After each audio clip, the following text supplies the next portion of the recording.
founder of Forbes magazine, Malcolm Forbes, says this: history has demonstrated that the most notable winners, or those who are successful, usually encounter heartbreaking obstacles before they triumph or before they win.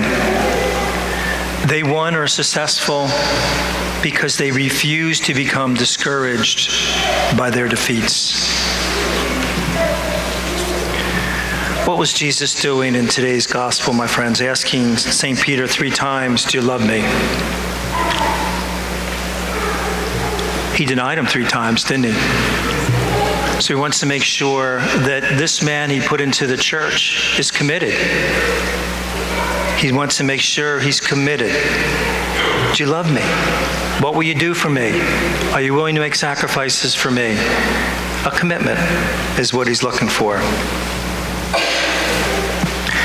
Any of you hear of Panero? It has nothing to do with Panero's bread, the restaurant. Panero? There's another Panero. Anyone hear of him? He's the founder of Sirius Radio. And when he was just starting out in Sirius Radio, he was trying to sell this idea to the auto companies and to all the cable works, trying to promote his idea. And he was able to accumulate anywhere from $225 to $400 million in set of investors to try to promote this. And it fell through at the last minute, and then they had to renegotiate. And every year he ran into one obstacle after another. 11 seconds before they were supposed to launch, the engineer misread a message and it set him back for another year. They were all set to go for September 12th, 2001. What happens in 2009-11? Hit. Again, knocked them off for a year. So all these obstacles. And yet he held fast to his dream, and now he's very, very successful. And Sirius Radio is very common today. But we need to take these principles that we know in the business world, in academics, sports, and we need to apply them to a spiritual life.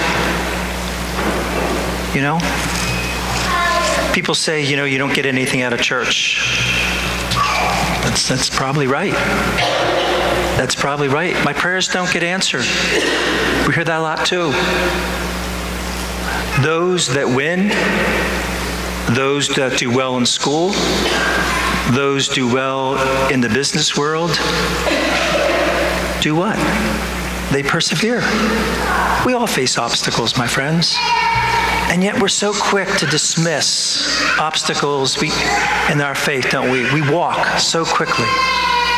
We walk so quickly and get so discouraged so quickly. So the same principles in the business world work in our spiritual life.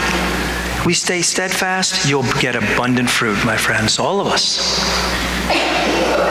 Bill McCartney left a very successful coaching career in Colorado, and he founded Promise Keepers. Some of you may have heard of that. It was a group started at a Christian men's organization to encourage them to be better husbands and fathers. But he credits his wife, Linda, who was instrumental in making a change of careers and really a change in their marriage. He was coaching full-time, and it took off most of his time.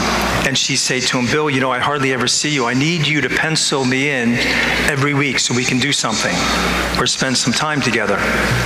And so we would.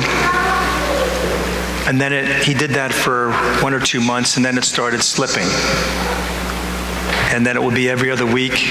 Then it was every 3 weeks they'd get together, then every month. And finally she said to him one day, she said, "Bill, we need to sit down and talk." And he said, "About what?" He said, "I want you to put my name on your calendar, but this time I want it in ink." She said, "It's ink or nothing." And she meant it. It's ink or nothing. You make me a priority in this marriage, or I'm walking. Sounds drastic, doesn't it? ink or nothing. But you see, he started one of the most successful men's groups, organizations in the world because of it. And his marriage has survived over 50 years. His wife recently passed away. But you see the fruits of that.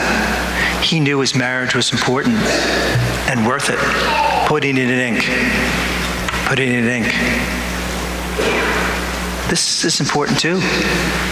When we put it in ink, it's amazing the blessings that come from it. Amazing the blessings when we put that in our lives, in ink. In ink. Persistence and determination alone are omnipotent, Calvin Coolidge writes. The slogan, press on, has solved and will always solve every problem of the human race. Interesting, isn't it? Press on, regardless of the obstacles we face. We'll solve every problem of the human race. How true that is. And so this week, my friends, may we heed Jesus' command. Do you love me?